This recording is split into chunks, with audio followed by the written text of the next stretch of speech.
9వ తారీఖున చనిపోయినటువంటి మీ తండ్రి గారు వైఎస్ వివేక గారు అప్పటి నుంచి ఇన్ని మనసులో ఉంచుకున్నటువంటి మీరు ఒకవైపు కోర్టులో కొట్లాడుతున్నారు, కోర్టు ఫైట్ చేస్తూనే ఉన్నారు. ఇప్పుడు ఇంత ప్రజెంటేషన్, అది కూడా ఏప్రిల్లో ఎన్నికలు జరిగిన నేపథ్యంలో ఇప్పుడు ఇంత ప్రజెంటేషన్ ఇవ్వాల్సినటువంటి అవసరం ఏమొచ్చింది? కేవలం ఇదంతా కూడా రాజకీయ లబ్ధి కోసమే చేస్తున్నారు అనేది మేమే వస్తున్నటువంటి ప్రధాన అభియోగం. దీనికి ఏమంటారు? Good question. Sunil from 10 TV. YS Vivekananda Reddy గారు అతి దారుణంగా, క్రూరంగా హత్య చేయబడి 5 సంవత్సరాలు అయ్యింది. నేను చిన్నప్పుడు కడపలో పెరగకపోయినా కానీ హాలిడేస్ వచ్చినప్పుడు అంతా ఎప్పుడు ఇక్కడ కూనీలు జరిగినాయి, అక్కడ కూనీలు జరిగినాయి అని వినేదాన్ని. నాకు నచ్చేది కాదు. కొంతకాలానికి అది తగ్గిపోయింది. వివేకానంద రెడ్డి గారిని ఇట్లా చంపినాక, ఇట్లా హత్య చేసినాక మళ్ళీ అట్లా పోతుందా మన జిల్లా, మన ప్రదేశం?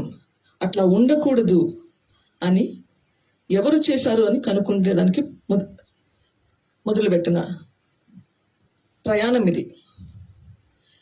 నాకు అప్పుడు ఎవరు చేశారని అస్సలు ఐడియా లేదు మొదలుపెట్టినప్పుడు. నా నమ్మకం ప్రకారం ఇట్లాంటివి మళ్ళీ జరగకూడదంటే హత్య చేసిన వాళ్ళకి, హత్య చేయించిన వాళ్ళకి, మోర్ ఇంపార్టెంట్ హత్య చేయించిన వాళ్ళకి శిక్ష పడితే తప్ప ఈ హత్యలు, కూనీలు మానవు, ఆగవు. ఈ ప్రయత్నంలో కోర్టుల చుట్టూ, పోలీసుల చుట్టూ, లాయర్ల చుట్టూ 5 సంవత్సరాలుగా తిరుగుతున్నాను. ఎక్కడికక్కడ నాకు అడ్డంకాలు వస్తున్నాయి. నేను ఒక ఇండివిజువల్, సామాన్య మనిషిని. నాకు ఏ పదవి లేదు. నేను ఒక సామాన్య మనిషిని. మీలాగే మీరు ఉద్యోగం చేసుకుంటున్నారు, నేను ఉద్యోగం చేసుకుంటున్నాను. ఎక్సెప్ట్ నేను వివేకానంద రెడ్డి గారి కూతుర్ని. కానీ ఎప్పుడైతే తెలిసి ఇది ఎందుకు ముందుకు సాగట్లేదు, ఇది 5 సంవత్సరాల్లో కనీసం వీళ్ళు చేశారు అని వీళ్ళకి శిక్ష పడింటే ఇదంతా నేను చేసిండేదాన్నే కాదు కదా. చేయించిన వాళ్ళని బాగా ప్రొటెక్ట్ చేయడం జరుగుతుంది. ఈరోజు ఇది నాకు జరిగింది. ఇట్లాంటివి చాలా మందికి జరుగుతున్నాయి, జరిగినాయి, జరగబోతాయి. ఇట్లాంటివి మళ్ళీ మళ్ళీ జరగకూడదంటే చేయించిన వాళ్ళకి శిక్ష పడితే గాని కాదు. ఈ ఫైట్ నేనే చేయలేకుంటే, దేవుడు నాకు చాలా గిఫ్ట్స్ ఇచ్చాడు.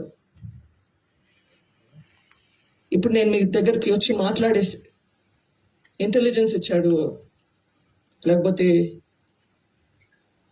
కోర్ట్స్కి వెళ్ళి స్తోమత ఇచ్చాడు, చాలా రకాలుగా నాకు సహాయం చేశారు. ఇప్పుడు అన్నీ ఉన్నదాన్ని నేనే చేయలేకపోతే ఇంకొకరు ఎట్లా ఫైట్ చేస్తారు? నేనే, if I give up, how will the ordinary person have any faith in the system?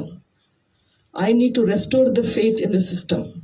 I still believe in the system, which is why I'm fighting a judicial battle here.